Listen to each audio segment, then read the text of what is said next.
Good morning, Mesh. Catch us on Twitter as @Mashallah Speaks. IG, it will be the man Yonela. Catch us on Facebook as Yonela Mashallah. It's Good Morning Mash. My name is Uyonela Mashalaba, aka the iceberg that never broke. Don't forget to subscribe on this Good Morning Mash show. You'll also find us on Twitter as Mashalaba Speak. You'll also find us on IG as the man Yonela, Facebook Uyonela Mashalaba. Do again subscribe on this very informative channel. Today with us we have Mr. Kirby Gordon from FlySaFair. Mr. Kirby Gordon is going to help us navigate through our topic today, which is the potential devastating effects of the coronavirus in the airline or aviation industry. Mr. Gordon, I see that you have a very long CV here. I tried going through most of your accolades, and you are a very accomplished man.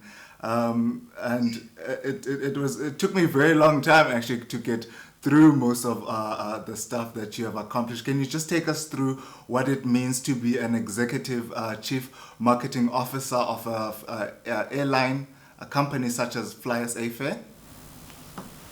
Gosh, thank you so much. That's very kind of you. Yeah, it's been an interesting journey. So, as Chief Marketing Officer of FlySaFair, I look after a number of portions of the business.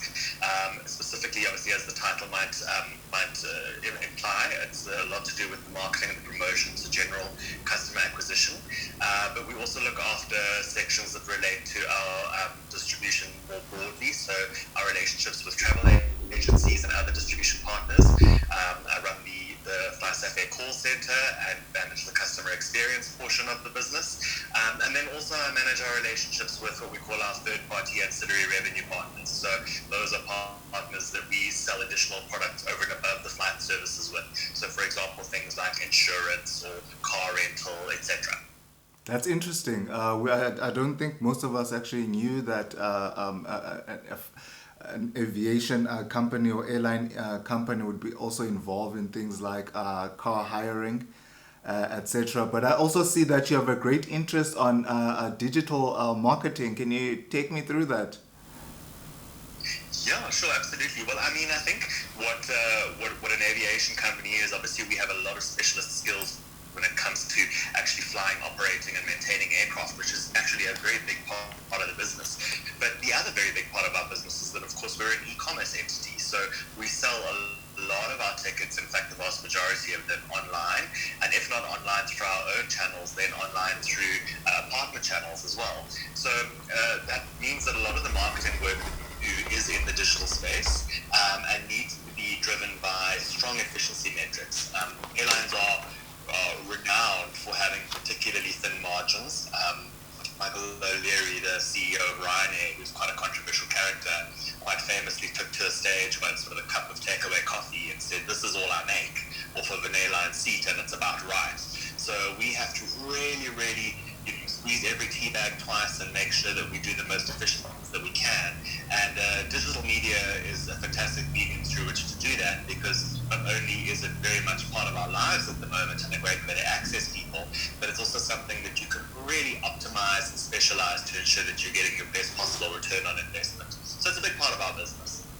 Okay, thank you, Mr. Gordon. I see that the global flight schedule around the globe is reported to have dropped by over 60% in this current year, because many industries are facing the same or similar challenges around the globe because of the pandemic.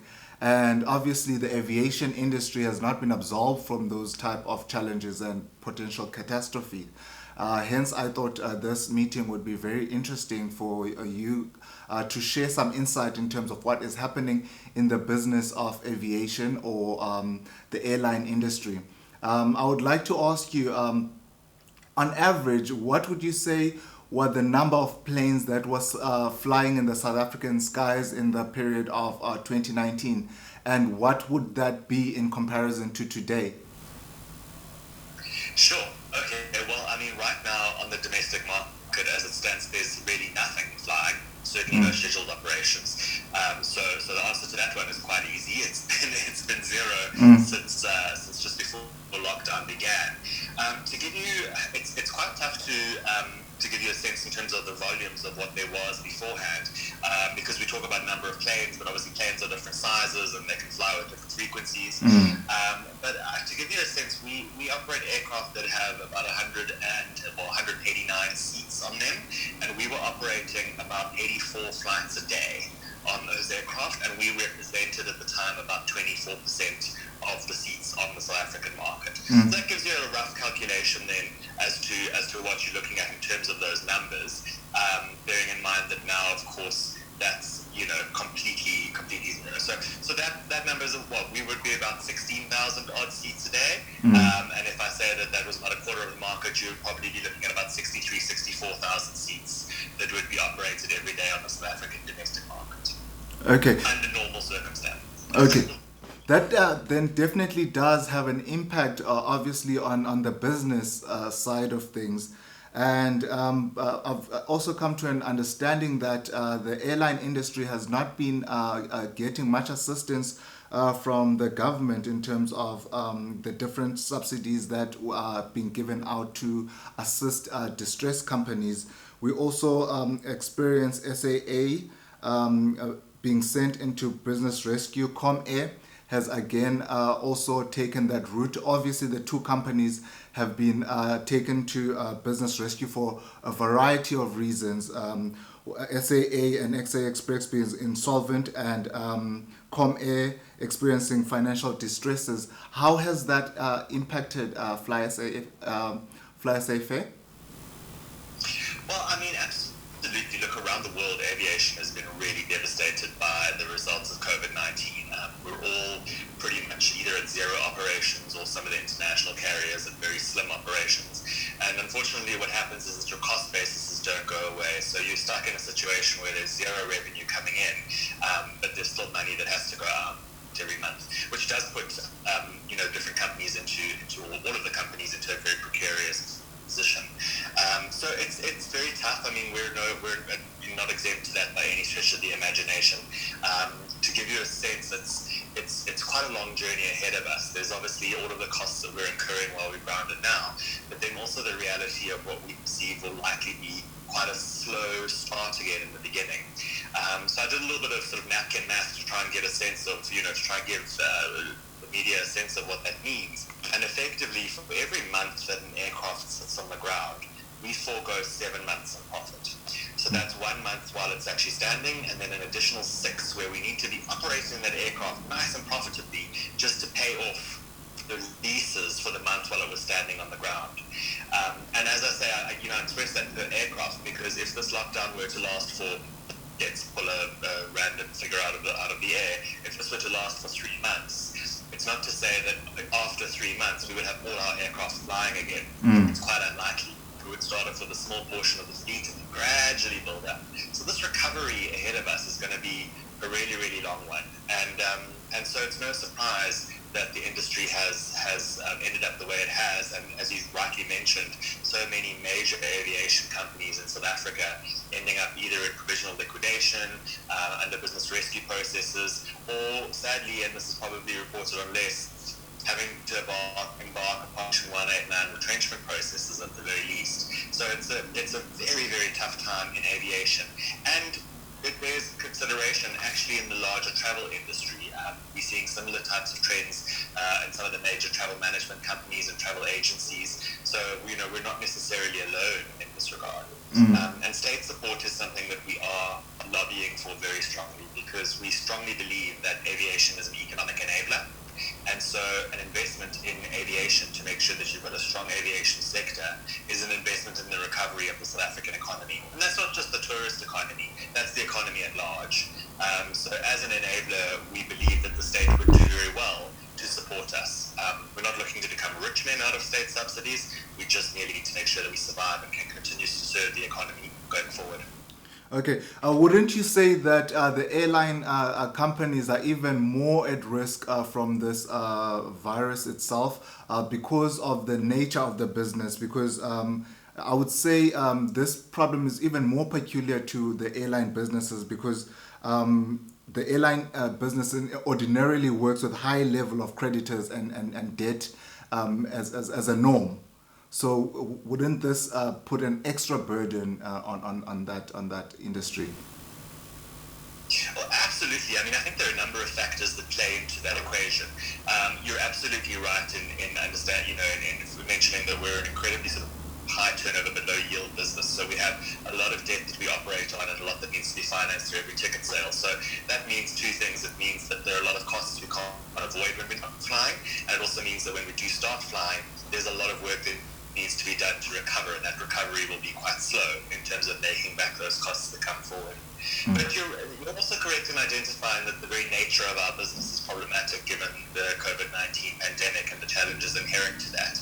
I think a lot of people focus on the fact that air travel means a number of people in close proximity to one another, which it does, but we have managed to find ways to make sure that that is as safe as possible and negate large amounts of the risk. Unfortunately, what air travel is all about is moving people over long distances very quickly.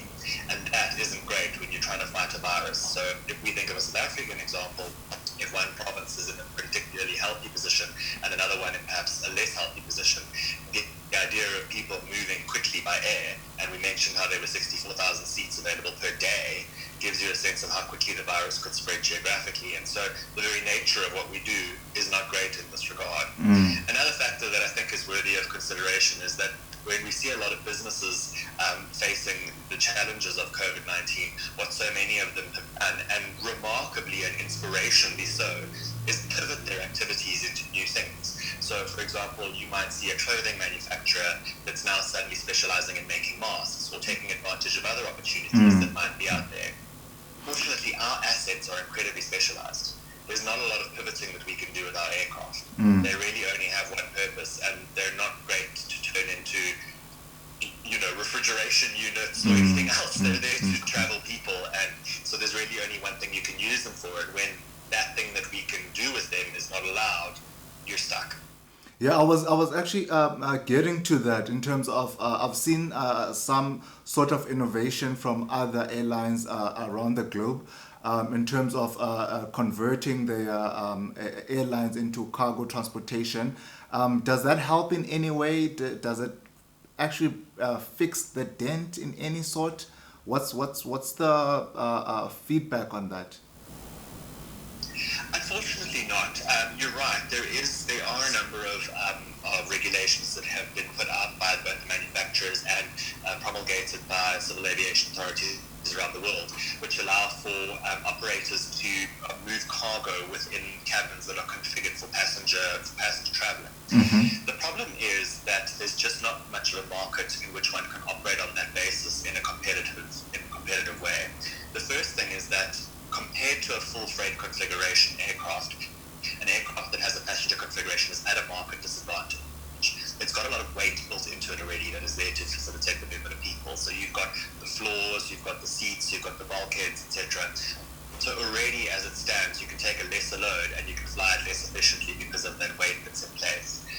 So that really puts you at a disadvantage against somebody that's operating a full freighter. And given the nature of aviation right now, there are a lot of full freighters hanging around waiting for work that can do that work a lot more competitively than what you can with a passenger aircraft.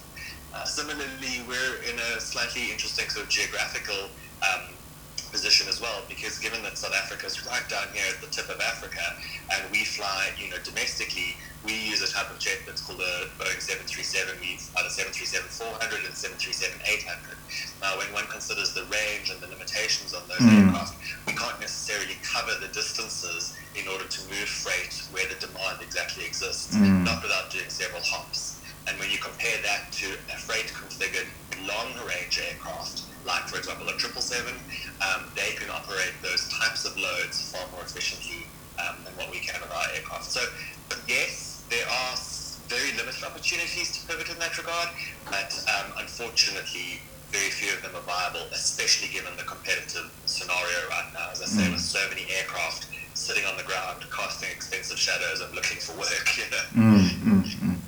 Kirby, I understand that at any given point in time, it is said that around 20,000 planes are in the skies, international skies. And now that everything seems to be grounded, and some companies, like you've said, FlySaFair, 100% of the fleet seems to be grounded. What are the logistical impacts of such moves to ground those planes in terms of mechanical impact? And obviously, you've highlighted the financial impact of that. And in terms of parking spaces that are available, where are those planes parked? In terms of the regular maintenance that is required, what's the logistical impact of that? Right. I mean, you've identified two key issues. I mean, the one is certainly space on the ground, because there are a remarkable number of aircraft that are constantly operating around the world. Fortunately, in South Africa, we've had fewer constraints with regard to that. If you do manage to move over OR Tambo at the moment, you'll see aircraft parked in places where they aren't ordinarily parked. For example, on taxiways and so on. But we don't have the types of space constraints that are seen in some of the other bigger cities, like the American cities and the European ones, where you see these massive parking lots of aircraft in airfields that are basically rendered no other use except for that. So parking constraints is an issue, but as I said, less so in our scenario. But the storage and maintenance of aircraft is a particularly interesting topic. Aircraft are not designed to stand for prolonged periods of time at all. The idea is that they like to fly. And so to actually store an aircraft is quite an undertaking. So when the lockdown started and we were facing 21 days, we initiated a storage program which is recommended by Boeing, the manufacturers, which was aimed at 30 days of storage. And without getting too technical, it involves a lot of processes that just allow the aircraft to stand for a long time, that keep all of the operations sterile, that keep the systems intact, and then actually manage quite a lot of like really practical things. For example, ensuring that the dust settles in the wrong place, that you don't get insects building nests within your aircraft, that, there are lots of those types of considerations to look at as well. Obviously, we're now beyond 30 days, so we had to step up the program into the next level, which is actually, in our case, a 6-month storage program. Failing having done that, one would have to do more regular engine runs and other kinds of mechanical checks and tests on the aircraft at regular intervals. But a storage program right now is the sort of simpler, or was the simplest solution to take at the time, and buys us a little bit more time. To get the aircraft going again, of course, that means you have to take them out of these storage processes. So there's a maintenance task that needs to be undertaken there. It's not days and days worth of work, so we reckon we'll be able to get going quite quickly again. But that's the hope. One just has to, it all depends on what's been happening in the meantime. Okay, Kirby, there's an app that, like you've highlighted, that Boeing has issued out to assist the different airline companies in order to maintain and for logistical purposes behind this whole parking and maintenance of the airlines. Is FlySaFair using the similar app to make sure that the planes that would require maintenance are maintained at a routine period, and that parking is done in an efficient manner? Well, absolutely, 100%. So we are a registered maintenance organization, so we do all of our own maintenance, and we've had a fantastic relationship with Boeing in maintaining Boeing aircraft since the early 80s. So those processes and everything that is required and mandated against an aircraft's maintenance and maintaining all of the records along the way is part of a program that is ongoing constantly and part of a constant communication between ourselves and Boeing and the Civil Aviation Authority, as well as IATA, both of whom audit us on quite a frequent basis in terms of safety and compliance to maintenance rules and regulations. So an aircraft has an ongoing program, and in fact the program that is inherent to an aircraft in storage is quite light in comparison to what would be associated with an aircraft that's actually an active operation. And that has to do with all types of maintenance, from what we call looking at rotables, which are elements of the aircraft that are used up. So think, for example, tires, which can only do a certain number of flights or landings and takeoffs, to sort of longer term, more specific elements of the aircraft that need to be serviced. over different periods of time. So it's a long road to walk with Boeing. It's a very specialized kind of environment, but they are great supporters to us during this process, and 100%, absolutely everything. There is really no choice. Our industry is so incredibly highly regulated that if you are to misstep on any kind of maintenance process or procedure, that aircraft will be grounded by the authorities, and rightly so. So we have to make sure that all of the I's are dotted and T's are crossed. Okay. Kirby, just one more question before I let you go, and possibly one that is lingering on everyone's mind. Please take us through this understanding. It is my understanding that the general average age of aircrafts around the globe is probably anything from 11 to 15 years. And those numbers tend to increase in the more developing countries, I'd say, where you get the average to be anything between 17 to 22 years in terms of age. Tell me, what's the impact of that in terms of the maintenance that is required? Because also it's my understanding that the older the aircraft is, the more maintenance that it might require. And some international experts have also been touting the possibilities of an aviation catastrophe post COVID-19 because of the number of planes that would be affected mechanically. So aircraft age is a very interesting topic to unpack, because I think our immediate frame of reference as consumers and people that are not involved in the industry is always to make a comparison to motor cars. And that's quite a spurious comparison, because the types of maintenance that are carried out between the two are actually very, very different. So aircraft are often, I think the ages that you've stated are sort of probably correct on average, although what I would hazard to mention is that can change quite significantly based on the type of aircraft you're looking at. So different aircraft are designed and do last for longer periods of time, depending on the model and the purpose for which it's being utilized.